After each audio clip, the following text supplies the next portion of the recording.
Wabarakatuh,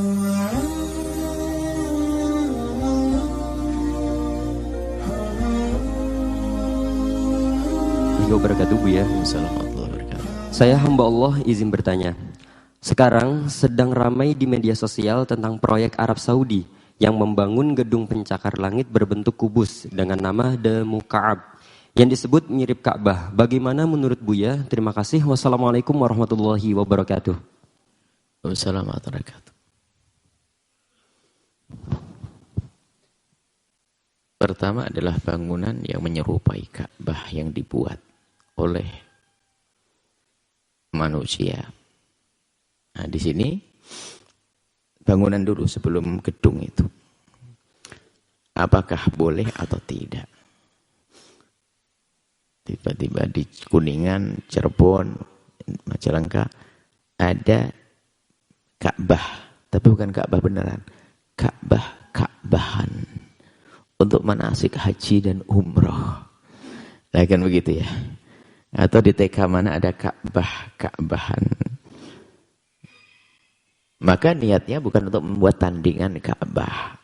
Maka apalagi untuk belajar haji dan umroh, yang demikian itu adalah boleh.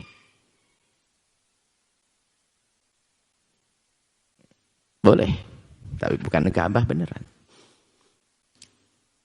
Ini adalah, kemudian dulu ada orang yang ingin membuat Ka'bah tandingan. Membuat Ka'bah tandingan. Sudah dibuat di negeri Yaman oleh Abraha. Baik, cuman Ka'bah tandingan enggak laku. Sehingga Abraha baru akan laku jika Ka'bah yang beneran dihancurin. Pergilah Abraha dengan pasukan gajahnya ke Makkah. Itu dikisahkan dalam Al-Quran. Alam tara kaifa fa'ala rabbuka bi ashabil fil. Bersama itulah kelahiran baginda Nabi Sallallahu Alaihi Wasallam. Yang jaga Ka'bah siapa? Allah. Sayyidina Abdul Muttalib melihat itu semua tidak gentar. Kenapa aku bingung?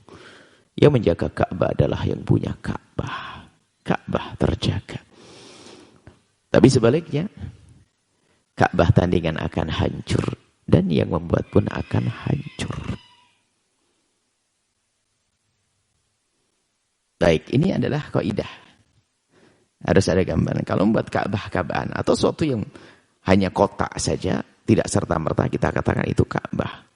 Bahkan kalau kita lihat rumah di Arab itu rata-rata kotak. Enggak ada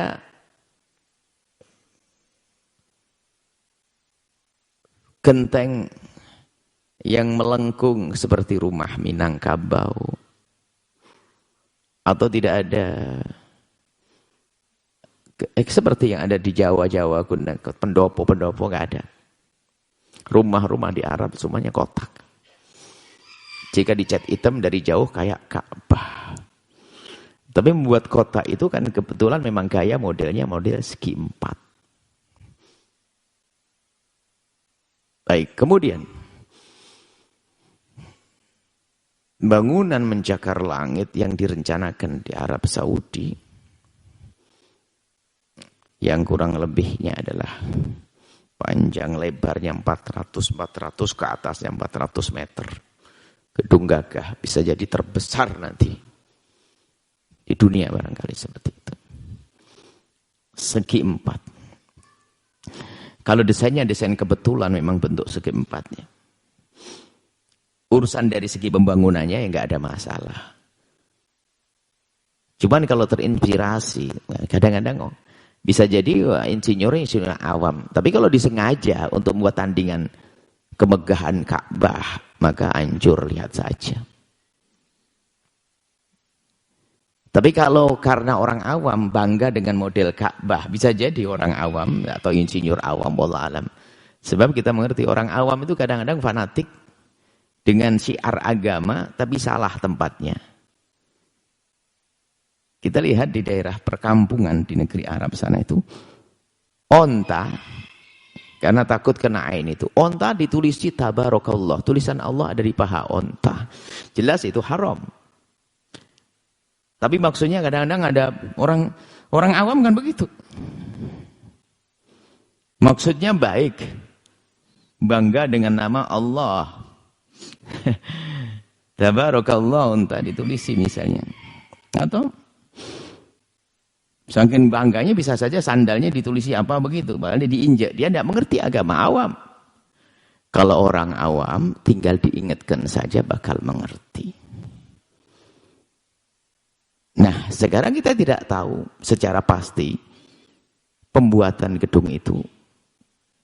Apakah memang kebetulan segi 4? Kalau memang kebetulan segi 4, dibuat segi 4. Ya nggak ada masalah. Yang akan dipermasalahkan adalah apa sih isinya nanti.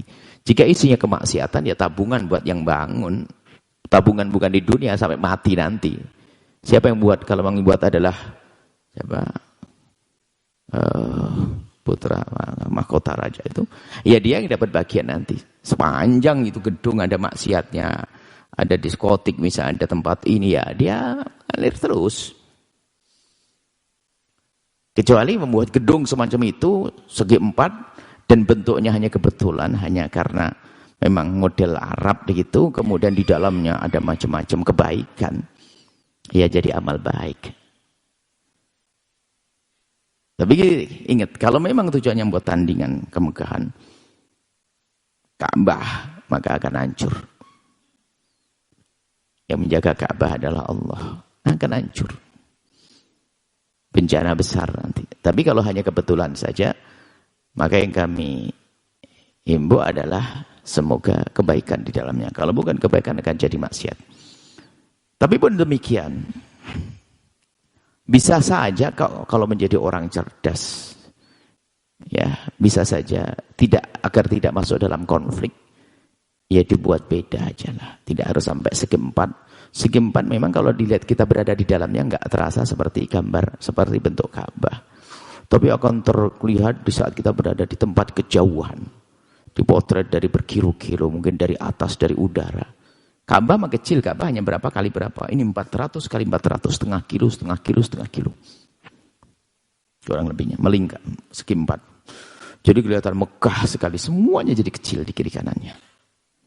Setengah kilo menjulang ke atas. Bayangkan, segi 4. Memang megah banget dalam itu.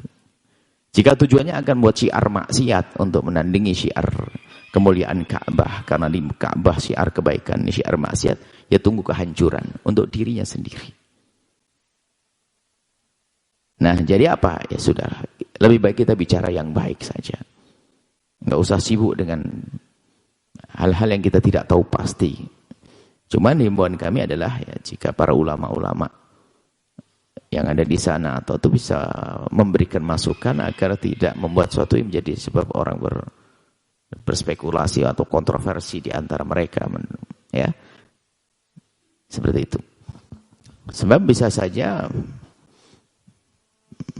itu memang ada tujuan, bisa jadi tujuan buat tandingan, tapi kalau memang orang awam menganggap bangga dengan Ka'bah, dibuat Ka'bah di dalamnya bentuk kayak Ka'bah, ya lagi-lagi awam.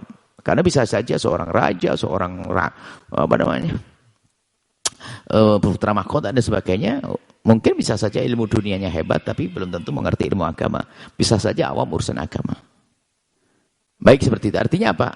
Jika memang tujuannya adalah untuk membuat tandingan kebesaran keagungan Ka'bah, maka dia akan runtuh. Dan itu nggak boleh. Tapi kalau kebetulan saja, ya tinggal isinya saja. Kalau isinya maksiat, ya dosa. Kalau isinya kebaikan, ya dapat pahala. Seperti itu. Jadi, tidak perlulah kita sibuk-sibuk untuk berkomentar hal-hal yang semacam itu. Karena sudah terlanjur ditanyakan, ya harus dijawab. Ya. Yang kita perlu adalah, ya, karena syiar-syiar, muqaddasat atau kemuliaan dalam Islam itu harus dijaga juga. Menjaganya adalah juga menempatkan di tempat yang baik, menggunakan sesuatu yang baik. Contoh saja, kita membuat satu miniatur Ka'bah di Indonesia. Tapi untuk judi, ya kurang ajar. Kan gitu. Untuk judi yang kurang aja miniatur. Tapi kalau miniatur untuk umroh tadi jadi benar. Jadi tergantung penggunaannya Ka'bah. Pertama, tujuan di saat membuat itu untuk apa? Jika untuk membuat tandingan keagungan Ka'bah akan hancur dan itu tidak diperkenankan. Kemudian jika memang tujuannya adalah hanya karena kebetulan saja, nggak ada tujuan yang khusus, maka untuk apa? Jika di dalamnya ada banyak kemaksiatan, maka ya dapat bagian dong yang merencanakan, yang punya usulan, yang semua yang membangun di dalamnya adalah bagian daripada dosa. Jika tahu di dalamnya akan tercipta kemaksiatan. Bisa ini proyek iblis begitu. Sampingnya ini Makkahnya adalah program kemuliaan, di Riyadhnya adalah program kemaksiatan. Wah, ini kacau kalau seperti itu. Semoga Allah menjaga umat Nabi Muhammad, baik yang ada di Saudi atau dimanapun mereka berada. Dan semoga Allah memberikan pada kita pemahaman yang benar tentang syiar, tentang keagungan syiar agama. Dan semoga Allah memilih kita menjadi hamba yang bisa memuliakan, mengagungkan syiar. Dan tidak terpleset dalam merendahkannya. Semoga Allah muliakan kita di dunia dan di akhirat. Wallahu a'lam bishawab. Setelah Anda menyaksikan video ini, jangan lupa berselawat kepada baginda Nabi Muhammad sallallahu alaihi wa alihi wa sahbihi wasallam.